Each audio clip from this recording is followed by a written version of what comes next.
In this video, I'm going to go over the directions for session 6, 7, and I'm going to give you some tips and tricks to maintain a working digital interactive notebook. So stay tuned.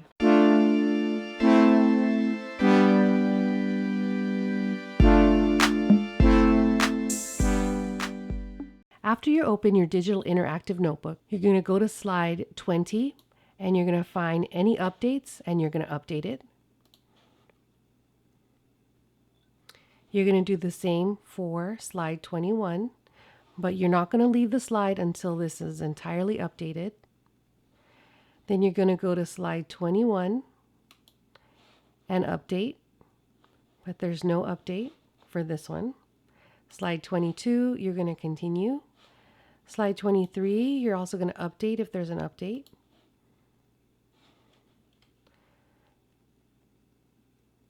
Then slide 24, you're going to update. And then you're going to go back to slide 20 and you're going to make sure to apply the correct slide. So I'm going to select slide 20. I'm going to go to slide 21 and select slide 21. Then I'm going to click 22, repeat the process. To 23, repeat the process. And finally, slide 4. And now your notebook is up to date. Okay, you're going to go on to slide 20. And on slide 20 is the beginning of session 6. On this page, with the post-its and the links, is simply the introduction to the lesson. Each of these links goes to your teacher's library for the videos that go with the lesson. Now, if for any reason these links don't work, you're welcome to go into the master document to copy and then paste it onto your own.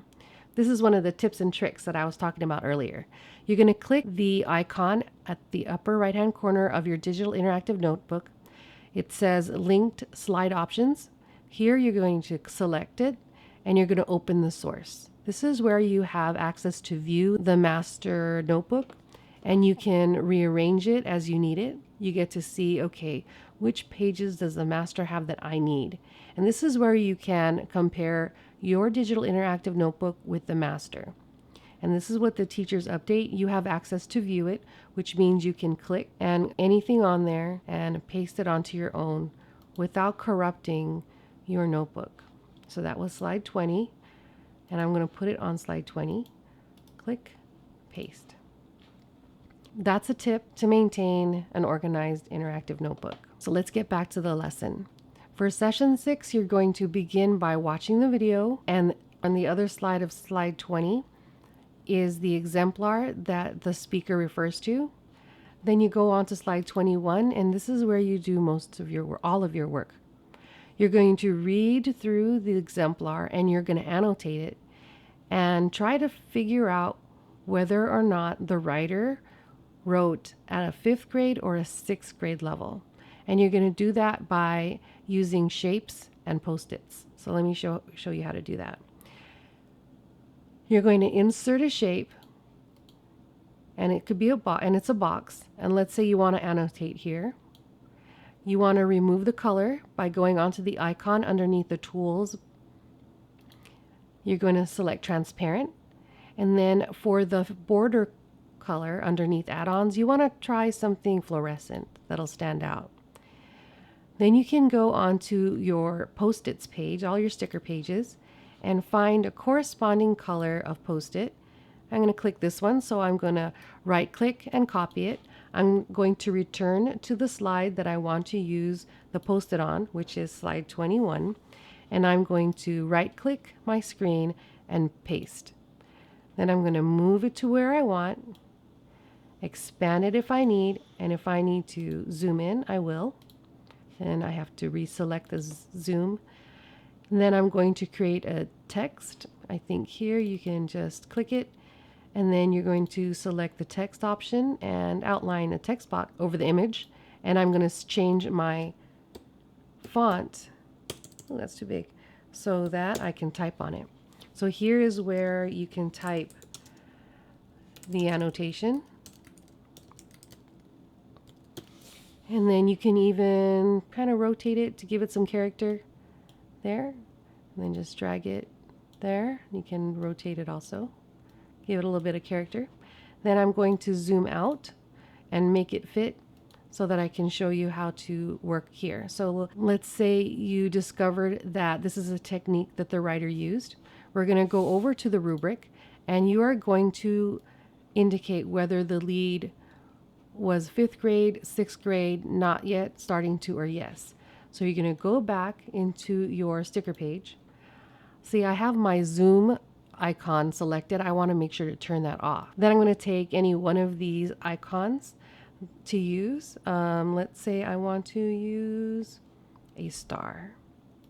So I'm going to right click, copy, go back to slide 20, and I'm going to paste it and move it where I want to. So let's say I want it over there. I'm going to adjust it so it fits.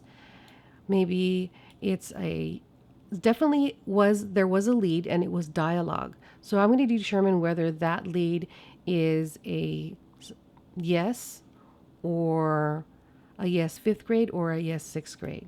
So you're going to determine that on your own.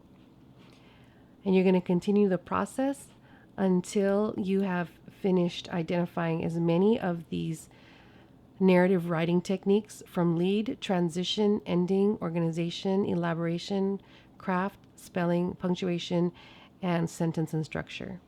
You're going to read to the end, identify as many of these characteristics as you can, selecting the correct score you would give this writer. Okay, on slide 22, this is just a celebration slide of the end of Bend 1. There's nothing to do here. Slide 23, this is the beginning of session 7. For slide 23, you're going to watch the video. Again, these links are live. If you don't have a link, for example, this link is dead. I'm going to go into the master slide. I'm going to make sure I see what slide it is. It says 23. I'm going to go over to my linked open source, go to slide 23 in the master, wait for it to populate, go to slide 23, and I'm missing this link. So I'm going to left click, right click, copy, go to my slide 23 and paste it.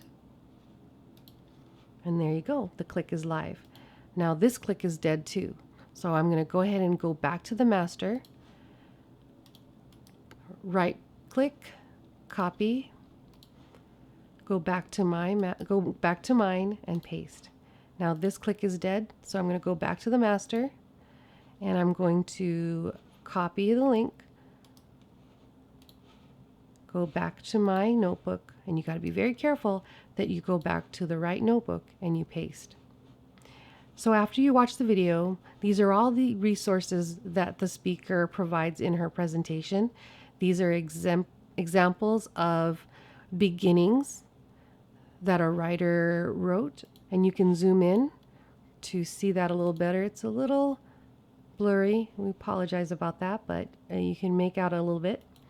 Then on the next page, this is where you're going to practice writing your own beginnings. Techniques for writing memorable leads. Writers might include the smallest details of a moment, the ones that ring true for the narrator. Writers might include inner thinking to hint at what the story is really about. Writers might include the precise actions of the characters, helping readers to see how one action leads to another. And writers might include the exact words the characters are speaking in the dialogue. So the directions are, now choose one of the stories you've written in this notebook and write 4 different versions of a memorable lead. There are 4 post-its. There are 4 techniques. So for each post-it, we want you to use one technique that hasn't already been used. Choose a story from this notebook. This ends the explanation of your lessons for today and a few tips and tricks to keep your digital interactive notebook working perfectly.